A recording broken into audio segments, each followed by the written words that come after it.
স্ত্রী স্বামীকে বলছে, আমির তোমার মা তো কোনো কথাই শুনছে না, কতবার বলছি নিচে যেতে, নিচে যাচ্ছে না, তুমি গিয়ে তোমার মাকে একটু বলো তো। আর স্বামী বললো, আচ্ছা ঠিক আছে, আমার মাকে আমি বলছি। এভাবেই কথা বললো। আর তখন ছেলেটা মার কাছে যাচ্ছিল, আর মাকে গিয়ে বলল, মা গাড়ির নিচে ওয়েট করছি, তুমি সাচিকে নিয়ে চালু করে নিচে আসো।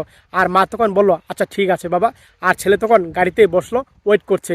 স্ত্রী গাড়িতে উঠবে আর বলল, সাচি তুমি পিছনে বসো। এভাবে কথা বললো। স্ত্রী বলল, পিছনে বসবো আমি? বললো, হ্যাঁ, এই জায়গা মা বসবে সামনে। এভাবেই কথা বললো। আর তখন স্ত্রী মনটা খারাপ করে ফেললো। খারাপ করে তখন পিছনে বসলো। আর মা আসলো। মা এসে দেখতে পেলো ছেলে সামনে একা বসে আছে, আর স্ত্রী পিছনে বসা। আর বললো, সাচি তুমি সামনে আসো, সামনে বসো, আমি পিছনে বসছি। এভাবে কথা বললো। আর ছেলে বললো, মা তুমি সামনে আসো, সাচি পিছনে ঠিক আছে। না বাবা, আমি সামনে বসবো না, তোর বউকে সামনে বসা। এভাবে কথা বললো, সাচি সামনে আসো। আর তখন স্ত্রীটা শাশুড়ির কথা শুনে তখন নামলো গাড়ি থেকে। আর নেমে তখন সামনে এসে বসছে। আর স্বামীর দিকে তাকালো, স্বামী অভিমান করে রয়েছে।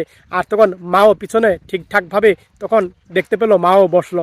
আর তখন ছেলেটা বলল, মা তোমাকে বলছি সামনে আসতে, কেন তুমি সামনে আসো না, সামনে আসো। এভাবেই কথা বললো।